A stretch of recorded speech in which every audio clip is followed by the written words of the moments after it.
एक शादीशुदा आदमी वो सारा दिन अपने मोबाइल में ही लगा रहता था। उसकी पत्नी कभी भी उसको देखती थी, वो सिर्फ ऐसा लगता था कि जैसे मोबाइल पे सोशल मीडिया पे किसी से बातें कर रहा है। अब उसकी पत्नी को उसके ऊपर होता है शक, तो उसकी पत्नी क्या करती है, गुपचुप तरीके से उसके मोबाइल को चेक करना शुरू कर देती है। अब जब उसके मोबाइल को चेक करना शुरू करती है तो पता चलता है कि इस आदमी का किसी और औरत से प्रेम प्रसंग चल रहा है। तो इन दोनों के बीच में क्या होता है, घर में हो जाते हैं कलेश। उसके बाद में वो दूसरी औरत, ये आदमी और इसकी पत्नी, ये तीनों मिलकर एक मीटिंग करते हैं और उस मीटिंग के बाद एक कत्ल हो जाता है दोस्तों। अब इस कत्ल को कुछ दिन बीते ही हुए होते हैं कि तभी दो कत्ल और हो जाते हैं। और अब जब पुलिस इस मामले की जांच पड़ताल करती है तो इसको जांच पड़ताल में दोस्तों केस का खुलासा करने में पुलिस को पूरे 18 दिन लगते हैं। और 18 दिन में पुलिस ना केवल उस जिले में बल्कि पूरे प्रदेश में और आसपास के प्रदेश में भी ये जानने की कोशिश करती है कि आखिर कातिल कौन है। और आखिरकार कातिल को पकड़ लिया जाता है और उसके बाद इस कत्ल की वजह सामने आती है। और दोस्तों इस वजह को जब आप जानेंगे तो आप भी चौंक जाएंगे कि इस वजह से ये कत्ल हुआ है। दोस्तों कहानी शुरू करूंगा उससे पहले मैं बस आपसे यही कहना चाहूँगा कि अगर आप मेरे चैनल पर नए हैं तो चैनल को सब्सक्राइब कर दीजिए ताकि रोजाना शाम को 8 बजे मैं आपके लिए एक सच्ची घटना की कहानी लेकर आ सकूं। नमस्कार दोस्तों, मैं गौरव शर्मा और आप देख रहे हैं गौरव शर्मा सफ़र।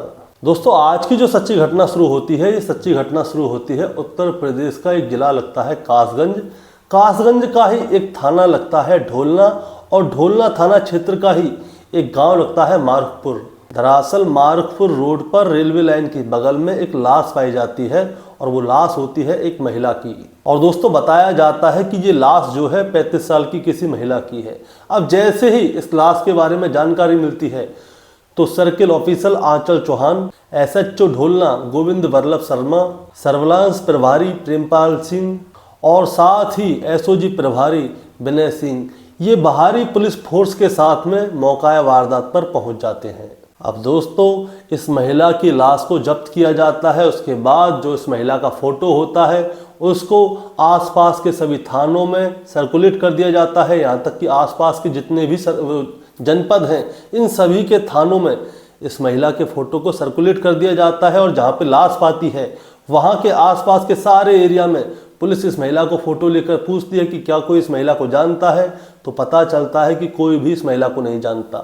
ना इस थाना क्षेत्र में ना आसपास के किसी भी थाना क्षेत्र में किसी भी महिला की गुमशुदगी की रिपोर्ट नहीं लिखाई गई है।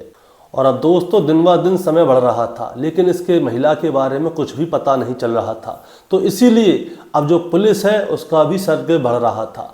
ना केवल जिला के बाद मंडल और मंडल के बाद आसपास के जितने प्रदेश हैं उन सभी जगह पे इस महिला का फोटो सर्कुलेट करा दिया जाता है। कहीं ऐसा तो नहीं कि इस महिला की किसी और प्रदेश में हत्या कर दी हो और उसकी लाश को ला के कासगंज में फेंक दिया हो। पुलिस कहीं पे भी पीछे नहीं हट रही थी और सारे मामले की अच्छी तरह से जांच पड़ताल करने की पूरी कोशिश कर रही थी। दोस्तों पुलिस कितनी कोशिश करती है मैं आपको बताना चाहूँगा। पुलिस आसपास के एरिया में उसका फोटो तो सर्कुलेट करा ही देती है, फिर सोशल मीडिया के जरिए भी इस महिला की जानकारी दी जाती है और जो लोकल न्यूज़ चैनल हैं उनके जरिए भी इस महिला की जानकारी दी जाती है।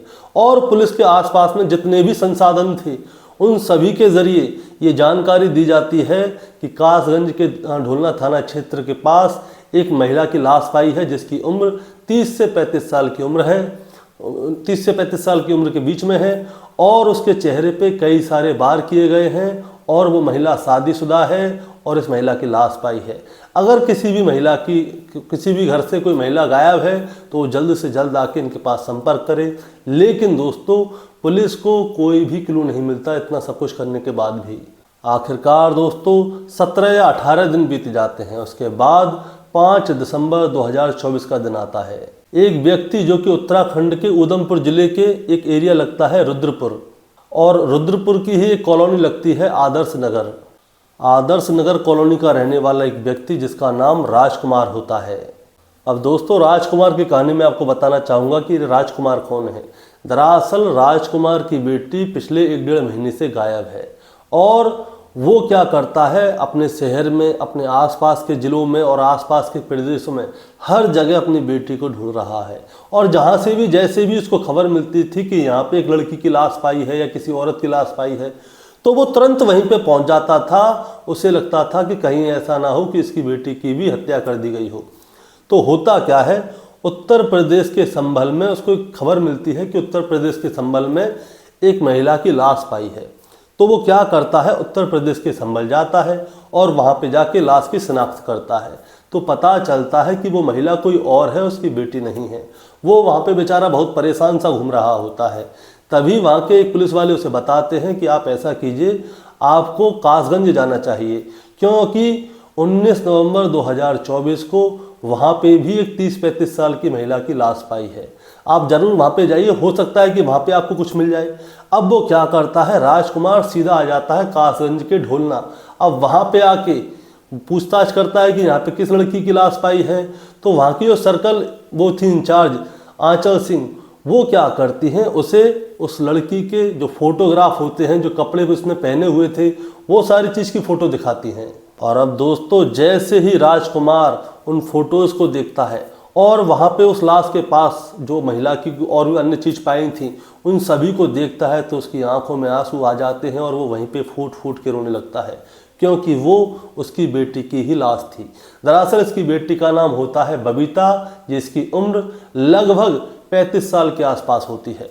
और दरअसल होता क्या है दोस्तों, जो पुलिस होती है, तो पुलिस के पास जब भी कोई बॉडी आती है तो पोस्टमार्टम के बाद वो उस बॉडी को महज 72 घंटे तक ही अपने पास रखते हैं। और उसके बाद में अगर उस बॉडी के बारे में जानकारी मिल जाए कि वो हिंदू है या मुसलमान है या किसी और धर्म की है, तो उसी के हिसाब से उनका अंतिम संस्कार कर दिया जाता है। लेकिन जो राजकुमार है वो कई दिन बाद आया था, तब तक उसकी बेटी का अंतिम संस्कार कर दिया गया था। अब दोस्तों, उसकी जो बेटी बबीता थी, उसका तो अंतिम संस्कार हो गया। वो बेचारा राजकुमार वहाँ पे बैठा बैठा रो रहा होता है, लेकिन तभी उसे कुछ याद आता है। वो पुलिस वालों से पूछता है कि जो मेरी बेटी बबीता है, इसकी 2 बेटियां और हैं, वो कहाँ हैं, उनके बारे में आपको कोई जानकारी नहीं है। अब जैसे ही पुलिस वालों को ये पता चलता है कि इसकी 2 बेटियां भी हैं, तो पुलिस वाले भी चौंक जाते हैं कि आखिर अब इसकी बेटी कहाँ है। दोस्तों, अब पुलिस इन 2 बेटियों को ढूंढने में लग जाती है। दरअसल इनमें 2 बेटियां हैं, एक का नाम अनन्या है, एक का नाम अनन्या है। अनन्या की उम्र 11 साल है और अनन्या 7 साल की है।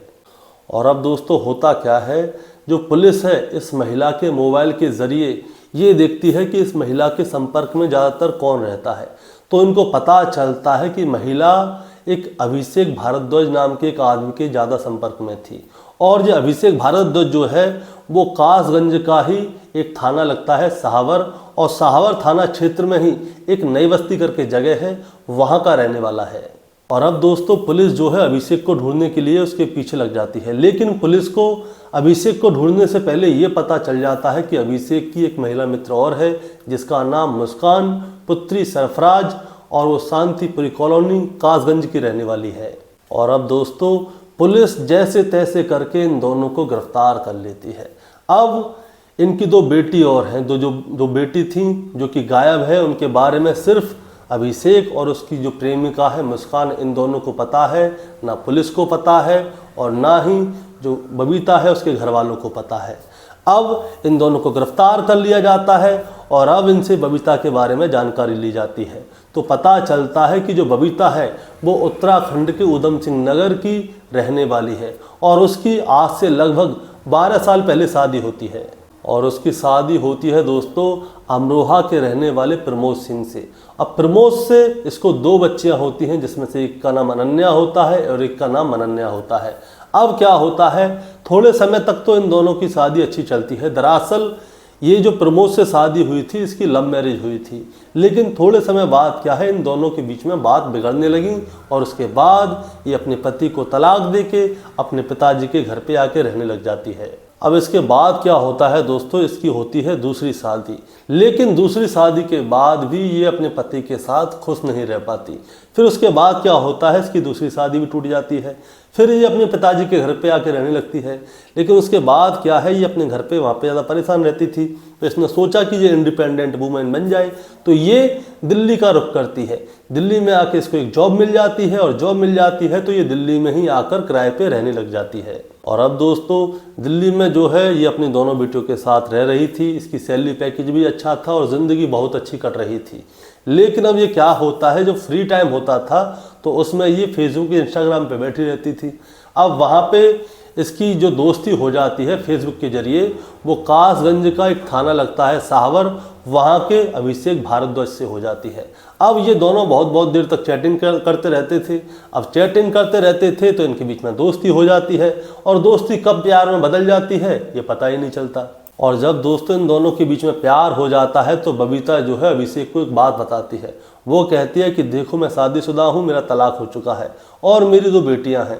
अगर तुम मेरी 2 बेटियों को एक्सेप्ट कर सकते हो तो ठीक है, मैं तुमसे शादी करने के लिए तैयार हूँ। अगर तुम मेरी दोनों बेटियों को एक्सेप्ट नहीं कर सकते तो मैं तुमसे शादी नहीं कर पाऊंगी। तो अभिषेक उससे कहता है कि कोई बात नहीं, मुझे इससे कोई तकलीफ नहीं है। इसके बाद में क्या होता है दोस्तों, ये दोनों ही जाते हैं दिल्ली के आर्य समाज मंदिर में जाके शादी कर लेते हैं। और इसके बाद 1-2 साल तो इनका जीवन बहुत अच्छा कटता है। लेकिन उसके बाद क्या होता है दोस्तों, अभिषेक को अपने ही इलाके की रहने वाली, यानी कि कासगंज जिले की ही रहने वाली मुस्कान नाम की लड़की से प्यार हो जाता है। अब प्यार हो जाता है तो इन दोनों के बीच में बातें लंबी लंबी होना शुरू हो जाती हैं, और फिर इन दोनों के बीच में शारीरिक संबंध बनना शुरू हो जाता है। और अब अभिषेक जो है अपनी पत्नी से यानी कि बबीता से तो दूर होने लगता है और मुस्कान की तरफ आगे बढ़ने लगता है। अब होता क्या है दोस्तों, इसी बीच में बबीता को ये वाली जानकारी मिल जाती है कि अभिषेक किसी और के प्रेम प्रसंग में है। अब बबीता को ये वाली बात बहुत बुरी लगती है। वो उसको बार बार समझाती है कि तुम्हारा घर, तुम्हारे जो ध्यान है वो घर के बाहर ज़्यादा है, घर के अंदर कम है। मैं आपको बताना चाहूँगा कि दोस्तों जो बबीता है वो अभिषेक से सच्चा वाला प्यार करती थी, और उसके लिए अपने पैसों से खरीद कर उसने एक ब्रेजा कार भी गिफ्ट दी थी, और उसके लिए जितना अच्छा हो सकता था उतना अच्छा करने की सोचती थी। लेकिन जो अभिषेक है वो अपनी आदतों से बाज नहीं आ रहा था। वो मुस्कान के प्यार में पड़ जाता है और उसके साथ सारा दिन बात करता रहता है और घर से गायब रहना शुरू कर देता है। और अब ऐसे ही चलते चलते दोस्तों बबीता के घर में जो है बखेड़ा होना शुरू हो जाता है। तो एक दिन क्या होता है, बबीता साफ साफ अभिषेक से बोल देती है कि देखो तुम्हें मुझ में से और मुस्कान में से किसी एक को चुनना है, या तो तुम मेरे साथ ही रहो या फिर हमेशा मेरे को छोड़ के उसके साथ चले जाओ। अब अभिषेक बड़ा परेशान होता है, वो ये वाली बात जाके मुस्कान को बताता है। अब मुस्कान को ये वाली बात बताता है अभिषेक, तो मुस्कान उससे कहती है कि क्यों ना ऐसा करें कि हम एक बार बैठ जाते हैं और तीनों मिलके मीटिंग कर लेते हैं। इसके बाद एक दिन तय होता है, और वो दिन तय होता है 18 नवंबर 2024 का। 18 नवंबर 2024 को बबीता को दिल्ली से साहवर, जो कि कासगंज का थाना क्षेत्र है, वहाँ पे बुलाया जाता है। अब दोस्तों जो बबीता है वो अपनी दोनों बेटियों को लेकर साहवर आ जाती है, अनन्या और मनन्या को। अब यहाँ से क्या होता है, इन दोनों को जाना होता है मारूफपुर गांव। अब मारूफपुर गांव जब जा रहे होते हैं तो इसकी दोनों बेटियां जो होती हैं, इन्हें ये किसी रिश्तेदार के यहाँ पे छोड़ देते हैं कि ऐसा है अभी आप लोग इनका ख्याल रखिए, हम किसी काम से जा रहे हैं और बाद में आके इन दोनों को यहाँ से ले जाएंगे। और अब दोस्तों ये लोग पहुँच जाते हैं मारूफपुर गाँव, और वहाँ पे ये तीनों यानी कि मुस्कान, बबीता और अभिषेक, ये तीनों बैठ के वहाँ पे बात कर रहे होते हैं। तो इसी बीच में इन तीनों के बीच में क्या है, मुंह से लड़ाई झगड़ा होना शुरू हो जाता है। इसी बीच क्या होता है, अभिषेक या मुस्कान इनमें से कोई एक जैसे ही मौका मिलता है बबीता के सर पे कोई भारी चीज मार देते हैं, जिससे कि वो बेहोश हो जाती है। उसके बाद में बबीता की हत्या कर दी जाती है, और उसके बाद में उसकी लाश को कार की डिग्गी में डाला जाता है, और मारूफपुर जो सर्विस रोड है वहाँ पे एक रेल की पटरी है, उसके पास जाके उसकी लाश को फेंक देते हैं और वहाँ से निकल जाते हैं। ये लोग सोचते हैं कि शायद ये पकड़े नहीं जाएंगे, लेकिन 19 नवंबर 2024 की सुबह ही बबीता की लाश मिल जाती है, और उसके बाद पुलिस जो है कातिल को ढूंढना शुरू कर देती है। और अब दोस्तों पुलिस वाले उनसे पूछते हैं कि जो इसकी बबीता की 2 बेटियाँ थीं, अनन्या और मनन्या, ये दोनों बेटियाँ कहाँ हैं। तो इसके बारे में अभिषेक बताता है कि सर 22 नवंबर 2024 को क्या होता है, वो अनन्या और मनन्या को दोनों को घुमाने के लिए बाहर ले जाता है और इसके बाद इन दोनों को बारी बारी से इन दोनों का गला भींचता है और इन दोनों की हत्या कर देता है। और इन दोनों ही बेटियों की हत्या करने के बाद एक बेटी की लाश को सावर थाना क्षेत्र में फेंक देते हैं और दूसरी बेटी की लाश को सिकंदरा थाना क्षेत्र में फेंक देते हैं। और अब दोस्तों पुलिस वाले इनसे कहते हैं कि कहाँ कहाँ पे फेंका, हमें बता के लाओ। तो पुलिस वाले जो है अभिषेक और मुस्कान निशानदेही देते हैं कि यहाँ पे हमने फेंका है। उसके बाद पुलिस वालों को इन दोनों बच्चियों के कंकाल मिल जाते हैं। किसी के सर का हिस्सा मिलता है तो किसी के धड़ का हिस्सा मिलता है।